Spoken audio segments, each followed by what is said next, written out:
So let's hope to, following the first presentation, to provide another practical example how to implement Inspire, this time working with an Annex 3 data team.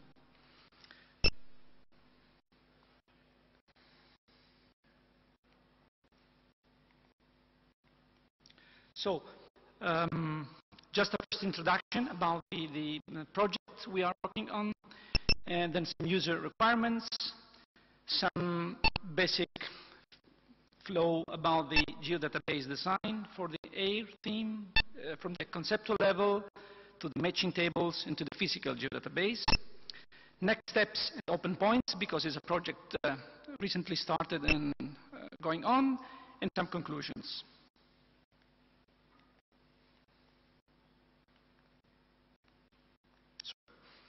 So, the SEIS, I don't know, those of you who had opportunity to follow many of the parallel sessions about this shared environmental information system during this conference, is part of this project, a global project on environmental monitoring funded under the Structural Fund program in Malta.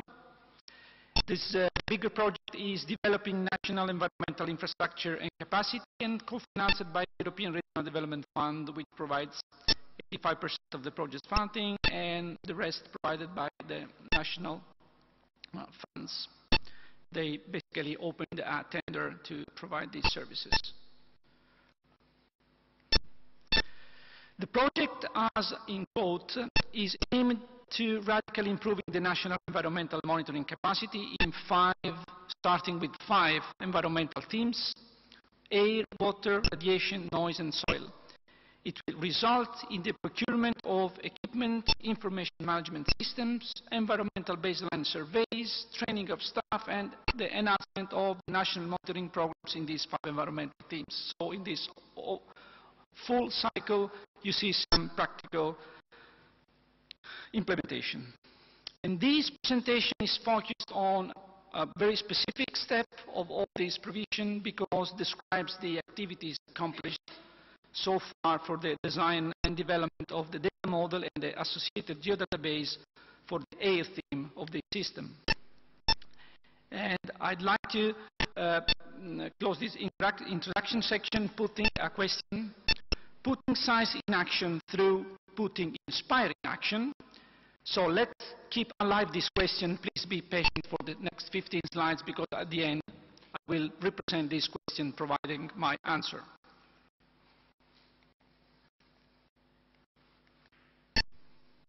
Some problem, yeah. So, user requirements.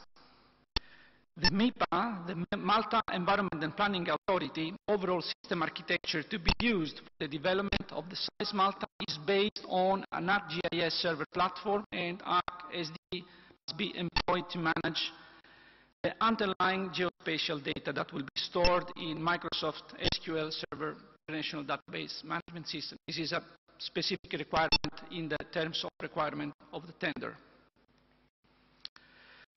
Starting from this, the geodatabase for the AIR theme, we selected, just a practical message, we selected the AIR theme because it was one of the 5 themes in which the data were already present. Because for the other themes, they are published other tenders to collect this data.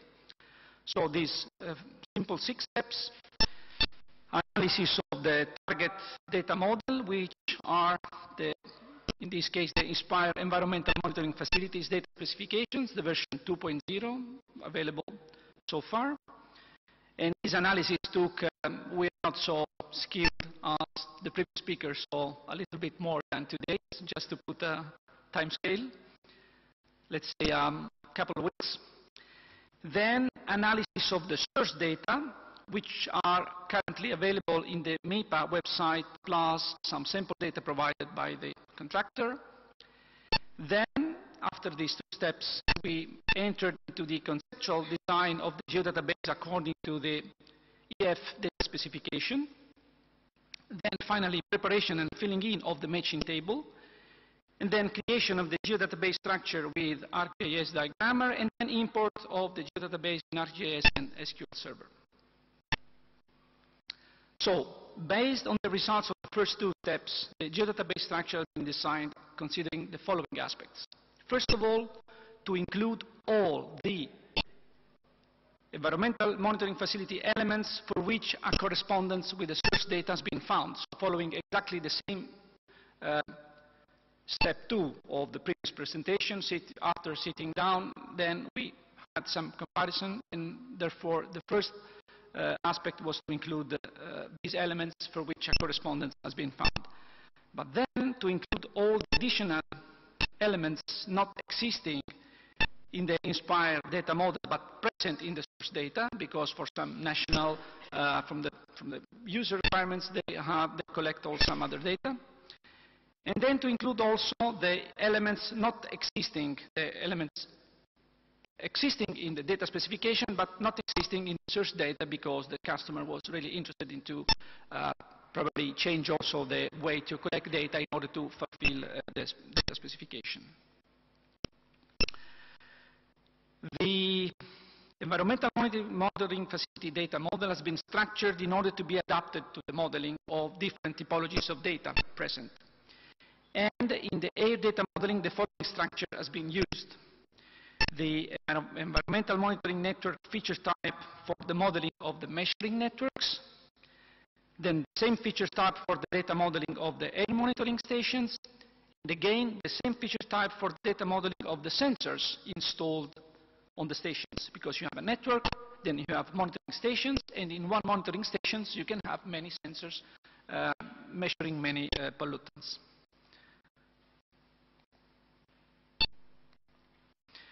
And the data model provides the possibility to use the same feature type to model objects at different levels, with the possibility to take into account the hierarchy, as in the case of stations and sensors. Exactly this picture contained in the data specification has been applied in our case. For the storage of the information of the measures, one table for each monitored pollutant has been created, and all attributes and/or items with a multiplicity greater than 1 have been treated in separate tables linkable thanks to the joins with the unique ID. Then we entered in the most, let's say, complex phase, creating the matching table. So after the design of the geodatabase conceptual schema, a matching table has been created in order to map all the correspondences between the elements of the inspired data model, of the source data, and of the final geodatabase. The matching table has been structured, matching table in Excel file, very simple but very dense of information, has been structured in the following 3 groups of columns. In the first block, the application schema environmental monitoring facility, a group of columns containing all the elements of the inspired data model. Then the second block, source location of information, a group of columns containing references to the location of the related information in the source data, name of files, directories, and name of attributes. And then database mapping, a group of columns containing the mapping of the various elements in the final geodatabase. You cannot see anything, but this is a very long Excel sheet in which basically in the second group, in the last column on the second group, and in the last column of the third group, we put a column that we called action, because there are so many things to be fixed, and in the previous column we listed all the joins to be made.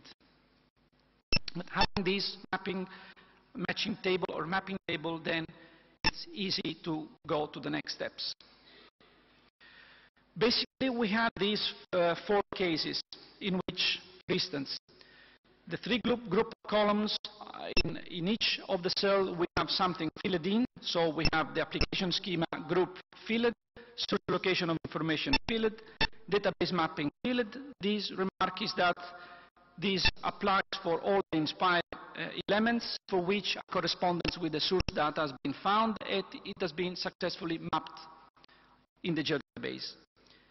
Then we have filled the application schema, the target schema, then filled the database mapping, but empty in source location, and these are the elements for which a correspondence has not been found, but it has been mapped on the geodatabase because the customer is looking to fill in a later stage. Then we have something which is empty, not existing in the application schema, but filled in the source location of information and filled in the database mapping, because obviously we map also the element not existing in the data specification but present in the source ones. And then the last case in which is filled in only the groups of column, the cells in the elements present in the inspired data specification, and these are elements not existing in the source and not applicable in our case.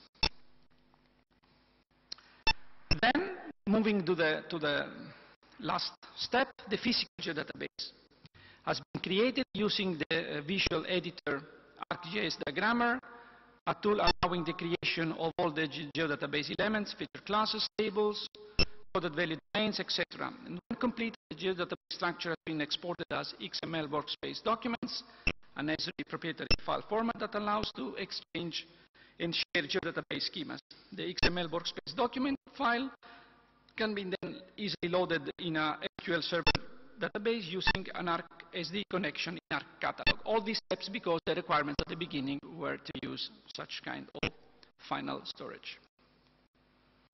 And this is just a screenshot of the elements of the geodatabase. Next steps and open points. Of course, to make a second loop as soon as the version 3.0 of the data specification will be released, exactly another loop to check what's changed in the data specification, and eventually to remap, because the source data remains at the same level, and to make a remapping exercise. To wait for the finalization of the ingestion services, which are under development by other members of the consortium based on the actual structure of the geodatabase, exactly the one that I presented, and some services making some further process and transformation to ingest into the geodatabase the datasets, which are measurements coming from the field. We are waiting for this finalization because, of course, there could be some interaction with the work. And wait also for the finalization of the reporting services, which are under development, and they will take into account further transformation to comply with the reporting obligations.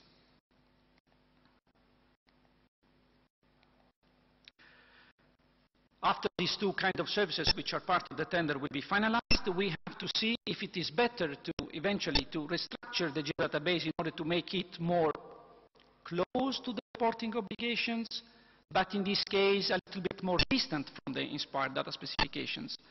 Basically, we will do this comparing the complexity of the transformations used by the reporting services versus those used to match the inspired data specifications, because I forgot to mention that once the data will be stored into the geodatabase, then you have to perform the transformation to be compliant to the GML 3.2.1 requirements of the inspired data specification.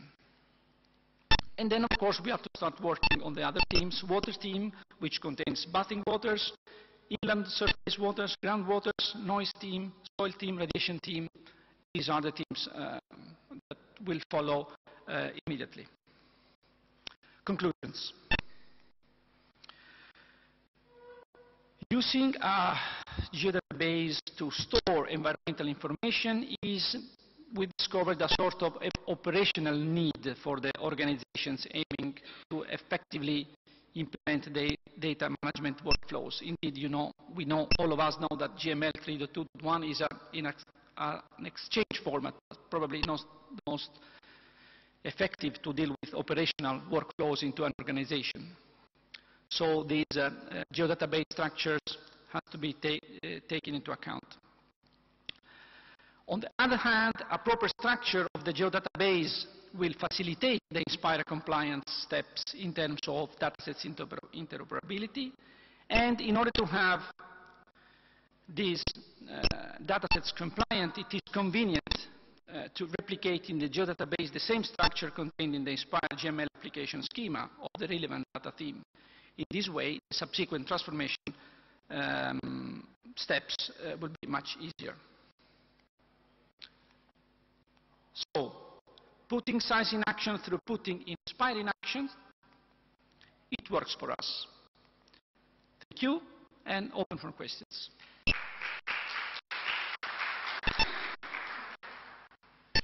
a lot, Giacomo. Thank you, Michael. Are there any questions?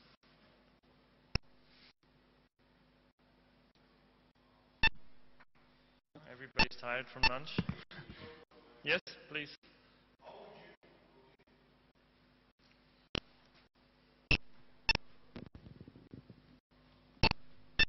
This is your work, of course, related to the first presentation, I suppose. How would you compare what you did and what is presented in the previous presentation? I think there are two examples exactly showing, leading to the same conclusion. Because, first of all, Richard's presentation in steps and times come from, let's say, very experienced people using very well-performing software, and in organizations dealing with themes for the Annex 1 more easily to digest, let's say. In our case, I don't want to say we have low skills, of course, but we spent a lot of time in going through the Annex 3 data specification in order to understand ourselves before to make the first step to sit down and have coffees and so on. So we had to spend much more time to have a clear picture of what we were going to explain to them. In terms of transformation, this is a good question, because at that time we were using this quite, let's say, cumbersome flows with ArcGIS diagrammer, a lot of manual. And for instance, the other teams, we are going to use the Go Loader, which is another product, and probably stuff that we made in a couple of weeks, we can make in a couple of days, probably. So it's the comparison. I think there are two good examples to show how to put in practice, to put in action things, but then you have some unbalancing between the level of skills of trainers and trainees and different performance of the tools that you use. So you have some margin. But then you will move on using some commercial software maybe for matching. Pardon? You will move on using a commercial software maybe for in the next I think stage. that of course, we have in this case we have a requirement for the IT infrastructure of the customer. So everything has to be ingested into the IT platform made with ArcGIS Server, SQL databases. So it's a fixed requirement. But since it is a starting process, because also our customers are not so aware of SEIS implementation, what it really does mean. So we can make some step forward to use some piece of the overall chain, and then probably some more flexible software tool, and then probably come back to integrating everything. So it's a very agile approach. Okay, thanks a lot. Thank you. Thanks a lot. Maybe following up from that, another question. We've seen in both presentations that one of the main difficulties and the main tasks actually for the transformation is to document the mappings, or to find the mappings and document them. You've now shown the mapping tables that you've been using in the project. I don't know, Richard, if you have any other tools or things that you use to actually document the mappings, or whether you go directly and implement them in the software that you're using. I know there's open source tools, for example, as well, around to define and document mappings. Is there anything that you can recommend to other people doing that? I don't know if you want to come up or...